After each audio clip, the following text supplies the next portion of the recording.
Ladakh, the land of high passes, is a kaleidoscope of nature's breathless beauty.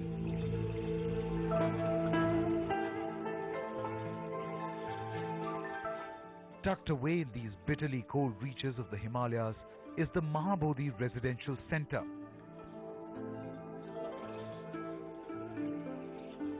Cut off from the rest of the world, this institute is one man's vision.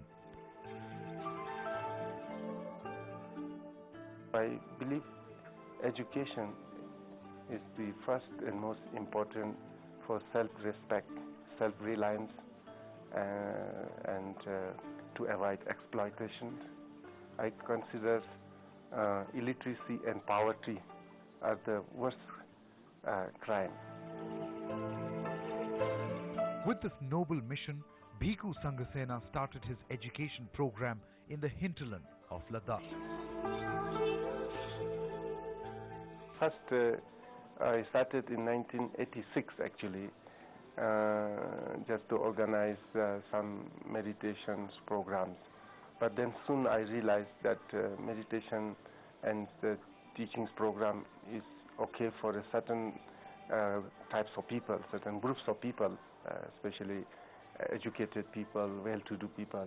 Then how about the poor children scattered between the high mountains of Ladakh?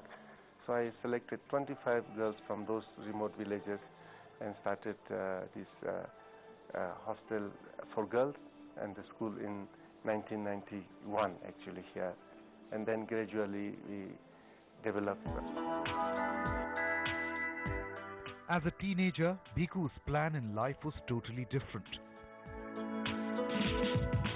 When I was 17, you know, then those days Ladakh was another world, totally cut off from the rest of the world. Nothing, nothing from outside Ladakh. The only new thing we used to see is the army, soldiers with the uniform. And I was very much attracted. After a short stint in the army, Bhikkhu parted with his uniform in search of the greater purpose of life. And then after 4.5 years, I met one of the monk from my village. He came to see me and when I was on leave, and we together tried to share, I as a soldier in army, how I live and what I do. He as a monk in a monastery, you know, he shared. And this was very interesting turning point, in fact.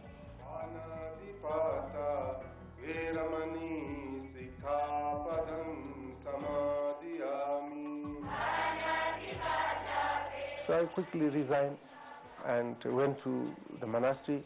And when I arrived in monastery, I felt so happy. That is what I've been searching. I felt like coming back home, as if I lost my way in the jungle. Now I found the way. The temple of the Holy Buddha. We are the temple of the Holy Buddha. But after studying the teachings of the Buddha, I was very strongly influenced by compassionate teachings of Buddha, and I soon realized that the idea of living a very peaceful yogic life in a mountain or a forest for myself would be a little bit selfish. I owe something to my people, and I realized, you know, this backwardness of this area. You know, there are no proper schools, no proper medical facilities those days. In a span of 2 decades, the Devachan campus of Mahabodhi Residential Center has turned into a small town. Spread over hundreds of acres of land, it comprises of a meditation center, a residential school for the poor,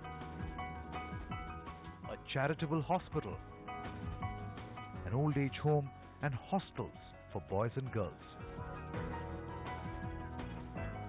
I feel very happy, though it has not been an easy task. Setting up the organization, you know, getting so many children from so many parts of Ladakh and looking after them, arranging accommodation, food, education, security, and all this has not been easy.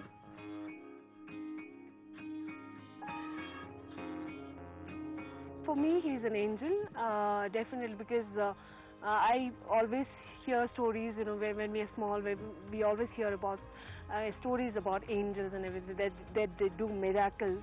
And here at Mahabodhi, the campus which you see behind me, is not less than a miracle, because 12 years, 15 years from now, it was just a barren land, stretch of a desert land, nothing.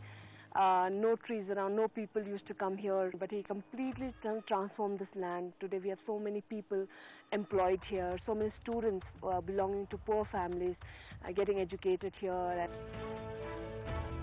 A dedicated and tireless educator, Bhikkhu Sanghasena is a ray of hope for thousands of underprivileged, for whom the fruits of development are a distant reality. The ultimate goal of education should be, how to produce the children warm-hearted, good-hearted, compassionate-hearted, concern, who have concern for each other, care for each other, love for each other, serving others.